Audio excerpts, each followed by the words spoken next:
The Nintendo DS is the second best-selling console of all time and is home to some truly great games that are only playable on the system. And while many tend to focus on titles like Pokemon and Mario, those games really only scratch the surface in terms of the DS's library. So in this video, we're going to run through a handful of weird DS games that you probably aren't going to see anywhere else. Let's check it out. So up first at number 1 is Pac-Pix. This game seems to have gone under the radar for a lot of people, and I can definitely see why, as the game's cover art isn't really that eye-catching. When Pac-Pix released, it received fairly mixed reviews, mainly because people felt the game was a little repetitive. But even with that being so, the gameplay is actually quite fun, and it does do a fairly good job at utilizing the DS's touchscreen to have players guide Pac-Man and eat ghosts. There's quite a bit of variety when it comes to what you can do with Pac-Man, as you're able to make him larger or smaller and even drag him backwards. Overall, this game wasn't anything revolutionary, but it did do a good job at using the DS's functionality, so if that interests you, then Pac-Pix might just be a game worth trying. And so coming in at number 2 is Terisia. This game is one of the few to receive an M for Mature rating, as it's a psychological horror title that takes place from a first-person perspective.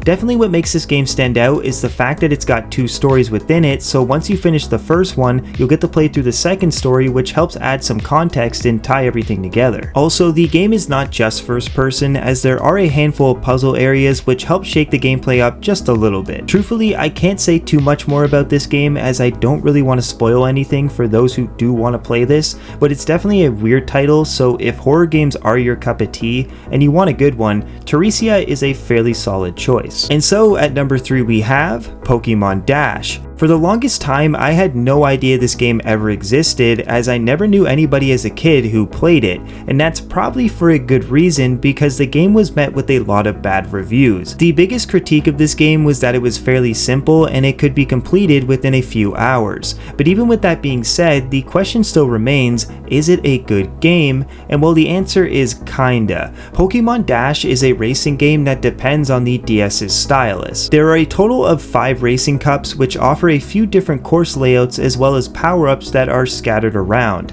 Besides that, there isn't really much more to do, which is kinda disappointing. Overall, Pokemon Dash isn't a terrible game, it's just kinda short and generic, which explains why it never really caught on. And so in at number 4 is Touch of the Dead. This was another M-rated game on the DS that tried to take full advantage of the system's bottom screen. It's innovative and it does do a decent job at being an on-rail shooter, making full use of the DS's dual screens. Still, it's definitely not a perfect game, as the graphics leave quite a bit to be desired, and many just outright stated that the gameplay lacked any form of originality. For me personally, I think it's a decent game that is fun for about an hour, but after that you've kinda just seen it all. House of the Dead is one of those games that is a product of its time, because well, yes, it's not perfect, the developers did the best with what they had, and it's not that bad. So at the very least, I'd say House of the Dead on the DS is a game that some people will love and some people will probably hate. And next at number 5 is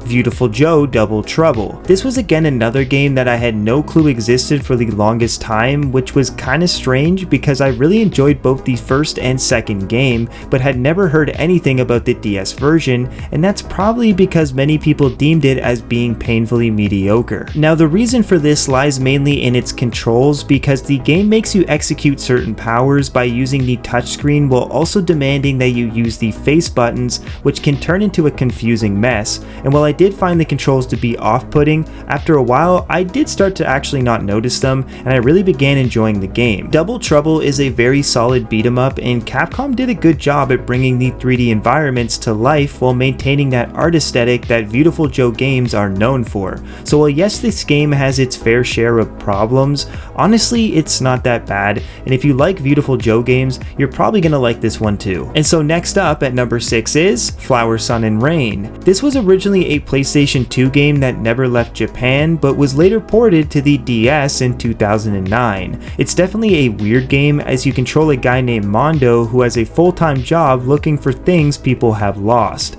The story honestly makes zero sense to me in this game, and it's very clear that the developers wanted to make things as weird as possible. One fun fact about this title is that it was created by the same people who made Killer 7, Killer is Dead, and No More Heroes, so needless to say, the creators are fairly well known for creating super strange, elaborate games, and Flower Sun and Rain is no exception. Now, I will say that this game does do a good job at using the DS's dual screens, because every single puzzle basically takes place on the bottom touchpad. Overall, this game is interesting, but I can see why it didn't click with a lot of people. Still, for someone who enjoys strange adventure games, Flower Sun and Rain is an experience you probably aren't going to find anywhere else. And so coming in last at number 7, we've got Homie Rollers. This is, from what I've been told, one of the worst, if not the worst, kart racer on the Nintendo DS. Just looking at its Metacritic score, the only reason it's sitting at a 5.5 is because a bunch of people decided to boost its score with fake reviews.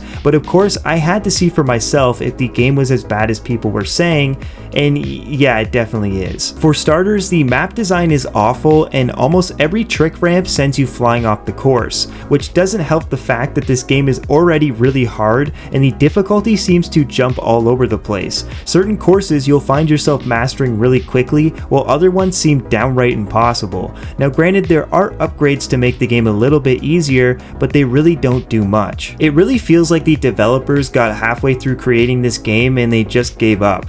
When it comes to Homie Rollers, while the toys are cool, this game is definitely not, and I can't recommend it to anyone who actually wants something to enjoy, so if you see this one out in the wild, I'd probably recommend you skip it. And so that concludes this video. I've tried to keep the list somewhat different, and I avoided putting games like Russell Grant's Astrology because, while yes, those kind of games are funny and terrible, I didn't think they would be that fun to talk about.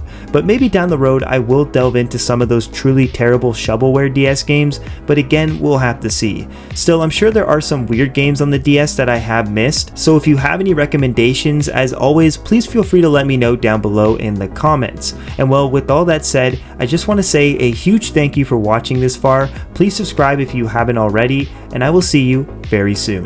Bye.